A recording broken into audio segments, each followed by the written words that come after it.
Good morning, Kirkland. I'm Rachel Hargett, and welcome to Buntain News at 10.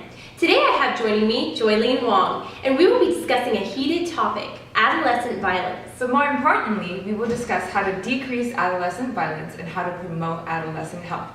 We have Elizabeth Gideon reporting live from the Gray Beatty residence. To you, Elizabeth. Good morning, Kirkland. This is Elizabeth Gideon reporting live from the Gray Beatty residence. Have you ever been in the kitchen doing your own thing when all of a sudden you hear this? Die! Watch out, sniper attack! Or this?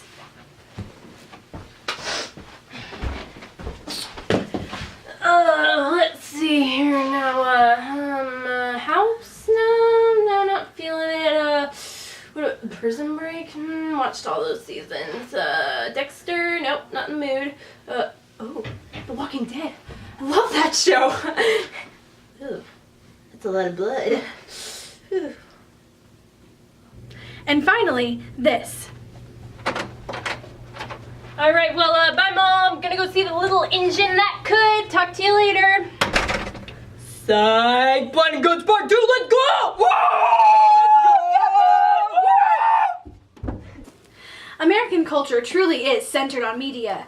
TV shows, movies, video games, and current world events affect our adolescent population more than we would like to think about. Nearly 11 hours of the average adolescent's day is spent on media, with a little over half of that time being spent watching TV. More than 60% of popular TV shows broadcast extreme violence. The drastic villain concepts displayed in movies and TV shows such as Batman and Dexter twist the minds of teenagers and give them crazy ideas about how to perpetuate crime. Our nation's youth are continually being exposed to horrible violent crimes through media, and they are literally handed ideas for how to carry out crime. In another study, 97% of youth in the Pacific Northwest report that they play video games frequently. 50% say that they own a portable gaming device, and 77% say they own a game portal like Xbox or PlayStation. Reporting live from Kirkland in the Gray Beatty residence. Back to you, Rachel and Joy. Thank you, Elizabeth. Incredibly large amounts of television exposure has played a part in the number of teenagers who take part in criminal acts, as arrest records have indicated. The popularity of cable television has had a dramatic effect on the types of television shows that adolescents are frequently exposed to.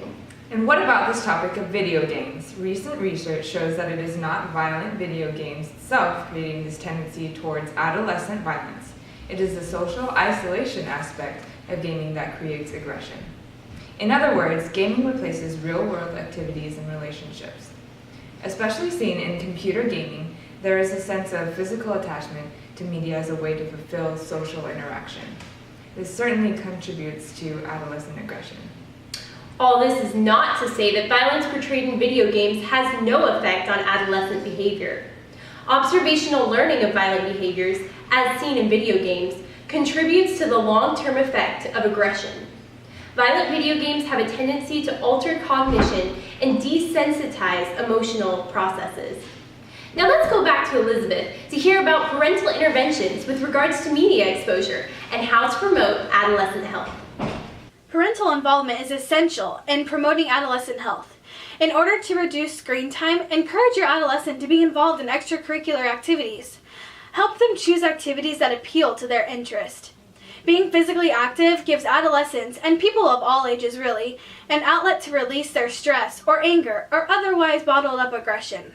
Secondly, be aware of what your child is watching. Attend a movie with them and monitor the TV shows that they watch. Some people go as far as deleting cable entirely, while others decide to place parental locks on certain channels or programs. The goal of these interventions is to truly reduce the amount of exposure adolescents have to violence. Back to you, Rachel and Joy. Thank you, Elizabeth. You know, Rachel, my friend Deb was telling me the other day about an online program called NannyNet. Have you ever heard about it? No, I don't think I have. Would you mind telling me a little more about what it is? Sure. So it's this online program that you can download that limits internet access. You can either limit the websites being viewed or the time the internet is accessed. So Deb was telling me that her son was up all night playing Xbox games, and she put a block on the internet at 11 p.m. Wow, kids these days. That's a great idea. You know, with Netflix available and online gaming programs, it's important that we monitor what our kids are viewing. Reducing or limiting screen time is a great way to promote adolescent health. Well, this has been a great discussion. Today we looked at adolescent health and how media influences their views on violent activities. We encouraged parents to be actively involved in their adolescents' lives and have a positive influence on the choices their adolescents are making. But remember, it's good to find a happy balance. We need to facilitate an environment where we are involved in aiding their learning and decision-making processes, as well as encouraging independence. Thank you, Rachel, for having me on your show. It's truly a pleasure. Well, that's all for now, folks. Thank you from Rachel, Joy, and Elizabeth. Rest easy, Kirkland. Elizabeth. you know, Rachel, TV shows, movies, and video games affect our Take part in criminal. God, sorry, over. Take part in criminal. Stupid word, God. Thank you, Elizabeth. you know, Rachel, a mother of my son. A mother. It's internet access. You can either limit websites being visited, or Well, this has been a great discussion.